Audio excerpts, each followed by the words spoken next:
శ్రీ శ్రీ శ్రీ ప్రశాంతాశ్రమ స్వామివారి జీవిత చరిత్ర పారాయణము సంకల్పము. శ్రీ పరమగురువుల అనుగ్రహం, శ్రీ దత్తాత్రేయ స్వామి కృపా కటాక్షం, శ్రీ ప్రశాంతాశ్రమ స్వామివారి దివ్య స్మరణతో నా కుటుంబ క్షేమం, ఆయురారోగ్య ఐశ్వర్యాభివృద్ధి, మనశ్శాంతి, ఆధ్యాత్మిక పురోగతి, గురుభక్తి, జ్ఞాన వైరాగ్య సిద్ధి, సకల శుభ ఫల ప్రాప్తి కొరకు భక్తి శ్రద్ధలతో శ్రీ ప్రశాంతాశ్రమ స్వామివారి జీవిత చరిత్ర పారాయణము చేయుచున్నాను. స్వామివారి అనుగ్రహం నాపై, నా కుటుంబంపై, సమస్త భక్త జనులపై ఎల్లప్పుడూ ప్రసరించునుగాక. శ్రీ ప్రశాంతాశ్రమ స్వామివారి జీవిత చరిత్ర శ్రీ దేవుళ్లపల్లి శివరామయ్య గారి చేత 1990 ప్రాంతంలో రచించబడినది. శ్రీ దేవుళ్లపల్లి శివరామయ్య గారు అప్పటికి నిజామాబాద్ జిల్లా బాల్కొండలోని ప్రభుత్వ జూనియర్ కళాశాలలో తెలుగు ఆచార్యుడిగా పనిచేయుచున్నారు. ఆయన MA, MOL పట్టభద్రులు. ఈ పుస్తక రచన పూర్తయిన పిదప శ్రీ మధుసూదన్ కిసాన్ నగర్ వారు ఈ పుస్తకానికి ముందు మాటను సమకూర్చారు. ముందు మాటతో మనం పారాయణను ప్రారంభిద్దాము. ఓం సద్గురవే నమః. శ్రీ ప్రశాంతాశ్రమ స్వామీజీ యొక్క జీవిత చరిత్ర వ్రాయ సంకల్పించి చాలా రోజులు అయినది. ఈ విషయమే స్వామివారితో విన్నవించుకుంటే మంచిదే, వ్రాయండి అని సెలవిచ్చారు. అప్పట్లో శ్రీ నర్సింగ్ దాస్ కిషన్ నగర్ గారు స్వామివారి జీవితంలో జరిగిన కొన్ని సంఘటనలు వ్రాసి ఉన్నారు. కానీ అవి హిందీ భాషలో వ్రాసి ఉన్నారు.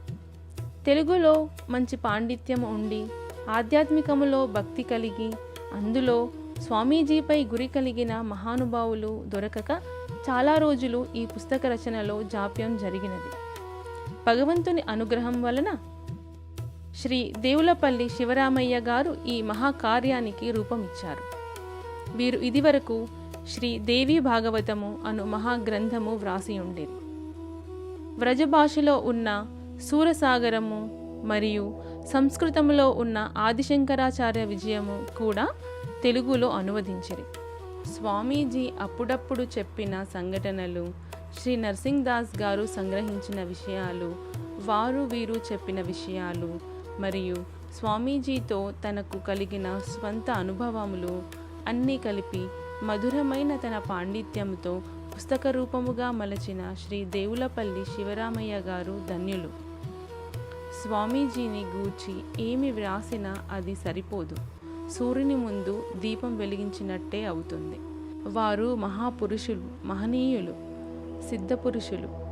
వారు తలచినప్పుడల్లా సాకార రూపంలో భగవంతుని సాక్షాత్కరించుకున్న మహర్షి. మనము మహాగ్రంథాలలో చదివి మహనీయుల ద్వారా విన్న నిజమైన సన్యాసి, తపస్విని మనము స్వామీజీలో చూడగలిగినాము. ఎలాంటి బంధాలు లేక ఏకాకిగా తన జీవిత యాత్ర సాగించినారు. వారికి ఉన్న విద్య, జ్ఞాన భండారముతో వారు తలుచుకుంటే ఎన్నో గొప్ప ఆశ్రమాలు, శిష్యులు, మంది మార్బలము, ప్రచారము సాగించుకునేవారు. వీటన్నింటినీ త్యజించి తన గమ్యాన్ని చేరిన సిద్ధపురుషులు వారు. వారు ప్రతి జీవిని ప్రేమతో చూసేవారు. ప్రతి వారిని గౌరవంతో, ఆత్మీయతతో పలకరించేవారు. వేరే ఎవరైనా సన్యాసి, మహనీయులు కనబడినా సాష్టాంగ నమస్కారములు చేసి తన నిరాడంబరమును తెలిపేవారు. తనను ఎవరైనా పొగిడితే పొంగిపోయేవారు కాదు. తనను ఎవరైనా నిందించినా వారిపై ద్వేషము చూపేవారు కాదు. ఎల్లప్పుడూ నవ్వుముఖముతో వెలిగిపోయేవారు. వారి సమకాలికులమైన మనము ఎంతో అదృష్టవంతులము. వారితో అతి సన్నిహితముగా మెదిలిన వారు ఎంతో ధన్యులు. అలాంటి వారిలో శ్రీ మారుతి శాస్త్రి గారు బాల్కొండ, శ్రీ నర్సింగ్ దాస్ కిషన్ నగర్ గారు, వీరు ఎంతో పుణ్యాత్ములు అయితేనే వారికి ఆ అదృష్టము కలిగినది. వారితో సన్నిహితంగా మెదిలిన మనము అందరము కూడా ధన్యులము. వారి జీవితమును ఆదర్శముగా తీసుకొని వారు బోధించిన నీతి మార్గంలో నడిచిన నాడే మనము స్వామీజీపై చూపే నిజమైన భక్తి, నిజమైన ప్రేమ. వీరి జీవిత చరిత్ర తెలుసుకోవడం అంటే ఏదో ఒక కథ రూపంలో ఒక విషయమును తెలుసుకోవడము కాదు, ఎంతో జ్ఞాన భండారాన్ని కనుగొన్నట్లే అవుతుంది. ఎన్నో విషయములు మనకు తెలుస్తున్నాయి. అయితే ప్రశాంతాశ్రమ స్వామీజీ గురించి ఇంకా ఎన్నో విషయాలు తెలిసిన వాళ్ళు ఉన్నారు. ఈ పుస్తకములో రాని విషయాలు ఎన్నో ఉండి ఉంటాయి. అలా వదిలివేసిన విషయాలు ఏమైనా ఉంటే అవి తెలిసినట్టయితే రెండవ ముద్రణలో అవి పనికి వస్తాయి. కాబట్టి అలా తెలిసిన వారు దయచేసి శ్రీ ప్రశాంతాశ్రమం, ముదక్పల్లి గ్రామము, నిజామాబాద్ జిల్లాకు తెలియజేయగలరు. ఈ పుస్తక ప్రచురణలో ఆర్థికంగా సహకరించిన మహానుభావులకు, అందమైన అచ్చుతో పుస్తకముగా తీర్చిదిద్దిన బాలాజీ ప్రింటర్స్ ఆర్మూర్ వారికి, స్వామిని గురించి సమాచారం అందించిన మహానుభావులందరికీ, స్వామీజీపై గురి కలిగిన భక్తజనులకు, శిష్యజనులకు, పుస్తక రచయిత అయిన శ్రీ దేవులపల్లి శివరామయ్య గారికి, ఈ పుస్తకమును భక్తి శ్రద్ధలతో చదివే ప్రతి వారికి కృతజ్ఞతలు. మొదటి అధ్యాయము, భారతదేశము. మన భారతదేశము పవిత్రమైనది. ఇది పుణ్యభూమి, కర్మభూమి, వేదభూమి, ఋషుల భూమి, దేవతల భూమి. ఈ పవిత్ర దేశమున ఎందరెందరో దేశభక్తులు, మహానుభావులు, ధర్మవీరులు, దానకర్ణులు, ధీర వీర శూరులు, రసిక హృదయులు, శాస్త్ర పండితులు, యాగశీలురు, కారణజన్ములు, పరమహంసలు, వివేకానందులు, భగవత్పాదులు, రాజరాజులు, ఋషిపుంగవులు, రాజనీతి చతురులు తమ జన్మలను సార్థకము చేసుకొనిరి మరియు ధన్యజీవులైరి. కావున భారతీయుడగుట కన్నా భాగ్యమేమున్నది? స్వతంత్రతను మించిన స్వర్గమేమున్నది? వీరికి సర్వ సమానత్వము, మానవత్వము, భూతదయ, సహజీవనము, సహనశీలత, సౌభ్రాతృత్వము, సమైక్యత, అఖండ దేశభక్తి, స్వాతంత్ర పిపాస, వైదిక సంస్కృతి, త్యాగశీలము, శీల సంపన్నత, సత్యము, అహింస, నవసమ సమాజ నిర్మాణము, గురు సేవలు, పరోపకారము, శ్రద్ధ, విశ్వాసము, ప్రేమ, విద్యా కళాభిమానము, గౌరవ మర్యాదలు, వెన్నతో పెట్టిన విద్యలు మరియు సుగుణ విశేషములు. మనది సువిశాల భారతదేశము. ఇందులో ఎన్నో భాషలు, ఎన్నో కులమత వర్గములున్నవి. అయినా ఇన్ని విభిన్నతలలో సమైక్యత వెలుగొందుచున్నది. ఇచట విద్రోహ చర్యలు, హింసలు జరుగుటకు వీలు లేదు. విద్రోహములు తల ఎత్తినప్పుడు సమర్థులైన రాజకీయవేత్తలు వానిని మట్టుపెట్టి శాంతి భద్రతలు సుస్థిరముగా నెలకొల్పుదురు. శాంతియుతమైన సహజీవనము మన భారతమాత వజ్ర కిరీటములోని కలికితురాయి. ఈ దేశము ఎన్నియో పుణ్యక్షేత్రములకు, గిరిరాజ తీర్థములకు, మున్యాశ్రమములకు, మహారణ్యములకు, అమృత నదీ నదములకు, చిత్రశిల్ప లలిత కళలకు, పవిత్ర దేవాలయములకు, పైరుపచ్చలకు, బంగారు పంటలకు, వేదఘోషలకు, మధుర సంగీత నాదములకు, జాతి రత్నాలకు, మంచి ముత్యాలకు తావలమైనది. ఇది మన భాగ్యసీమ.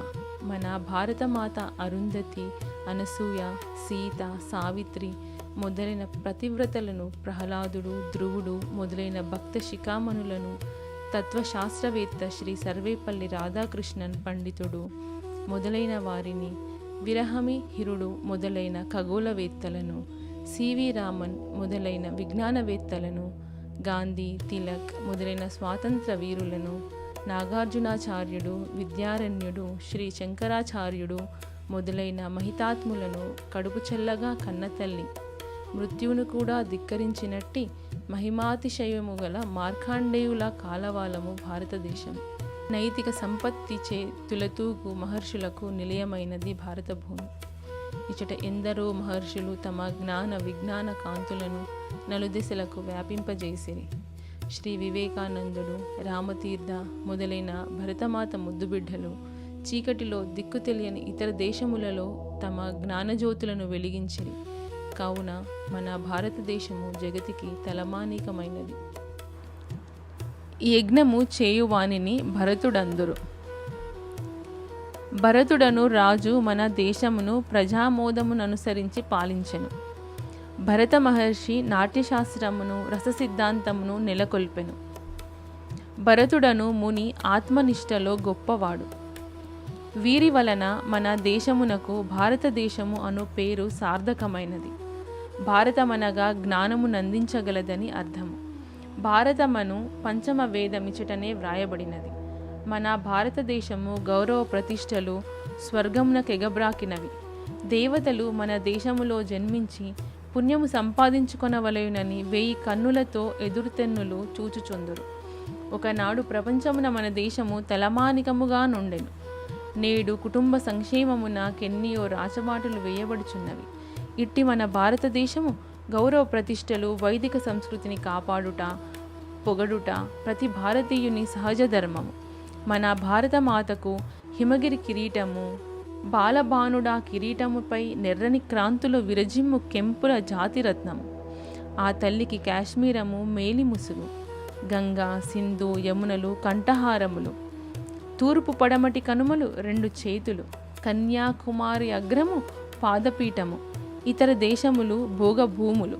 మనది మొదటి నుండి ఆదర్శవంతమైన త్యాగభూమి, యోగభూమి, ధర్మక్షేత్రము. ఇచట శిబి తన తొడకోసి దానము చేయగా, కర్ణుడు తన కవచకుండలములే ఇచ్చి తన ప్రాణములను బలి ఇచ్చెను. కొద్ది పుణ్యమైన సంపాదించి స్వర్గసుఖములు పొందవలెననెడు తహతహ భారతీయులకు మెండు. 2వ అధ్యాయము భారతీయ సాహిత్యము, సంస్కృతి. భారతీయుల ధర్మము సనాతనమైనది. ఈ ధర్మమునకు మూలము వేదము కనుక వేదధర్మమును వైదిక ధర్మమందురు. ఇది మనకు ప్రమాణమైనది. మన సందేహములన్నింటినీ వేదము తొలగించగలదు. వేదము మనలను ప్రభువు వలె శాసించును. సత్యము పలుకుము, ధర్మమాచరింపుము, తల్లిదండ్రులను గురువులను సేవింపుము, అతిథులను గౌరవింపుము అనునవి వేద శాసనములు. ఈ ధర్మములు ఎల్లకాలములకు ఎల్ల దేశములకు వర్తించునవి. ఒకటిగానున్న వేద రాశిని వ్యాసభగవానుడు ఋగ్వేదము, యజుర్వేదము, సామవేదము, అథర్వణ వేదము అని 4 భాగములుగా విభజించెను. ఈ విశాల సృష్టికి కాలమునకు మొదలు తెలియబడదు. అటులే వేదములకు మొదలు లేదు. వీనినే యొక్క వ్యక్తి రచించలేదు. అందువలన వీనిని అపౌరుషేయములందురు. వేదములెల్లరికీ అర్థముగావు. అందుకై వ్యాసమహర్షి వేద ధర్మములను కథల, సూక్తుల, స్తోత్రముల రూపమున 18 పురాణములు రచించెను. ఒక మంచి నేస్తగాడు తన మిత్రులకు మంచిని తెలుపునట్లు పురాణములు మనకు హితమును బోధించును. ఈ పురాణముల నుండి చదువులేని వారి కొరకు ఋషులైన కవులు చక్కని కావ్యములు వ్రాసిరి. శ్రీరామాయణము మున్నగు కావ్యములు, భారతము మున్నగు ఇతిహాసములు, శ్రీదేవి భాగవతము మున్నగు భక్తుల గాథలను మన జీవితములను ధన్యములు చేయును. మన దేశ సంస్కృతి కాశ్మీరము నుండి కన్యాకుమారి వరకు ఒకే విధముగా మార్పు లేక వెలుగుచున్నది. దేశమంతటా ఒకే రకమైన ఆచార వ్యవహారములు, దేవతా పూజలు, సంగీత సాహిత్యములు, చిత్రశిల్ప కళలు అలరారుచున్నవి. గాయత్రి భారతీయ సంస్కృతికి ప్రతీక. వివేకానందుడు, రామతీర్థ, రాధాకృష్ణ పండితులు మొదలైన తత్వవేత్తలు మన భారతీయ సంస్కృతిలో వెలుగులను వెలిగించిరి. మరియు విదేశీయులకు భారతదేశము గొప్పదనమును తెలిపి వారి కన్నులు తెరిపించిరి. పైకెన్ని భేదములు, కులమతములు కనిపించినప్పటికీ ఒకే విధమైన భారతీయమైన ఋషుల సంస్కృతి మన రక్తనాళములలో జీర్ణించుకొని ఉన్నది. ఓర్పు మన సంస్కృతికి జీవనాడి, శాంతి మన జీవిత లక్ష్యము. భారతీయులకు పూజనీయులైన దేవతలెందరో గలరు. ఎవరి అభిరుచిని బట్టి వారా దేవతలను కొలువవచ్చును. రకరకములుగా అభిరుచులు ఉండును గదా. ఏ దేవతను పూజించినప్పటికీ ఒకే పరమాత్మ ఆ దేవత ద్వారా ఫలమందించును. నదులన్నీ సముద్రమునే చేరును గదా. అటులే ఏ దేవతను మొక్కినను ఆ ఫలము పరమాత్మకు చేరును. శ్రీరాముడు, శ్రీకృష్ణుడు, శివుడు, దేవి, సూర్యుడు, గణపతి, కుమారస్వామి, అగ్ని, ఇంద్రుడు మొదలైన దేవతలను భారతీయులు పూజింతురు. భాషలు వేరైనా భావం ఒక్కటే, తనువులు వేరైనా మనసు ఒక్కటే, ప్రాణాలు వేరైనా ఆత్మ ఒక్కటే, పదములు వేరైనా రాగం ఒక్కటే, అటులే రాష్ట్రములు వేరైనా మన దేశం ఒక్కటే.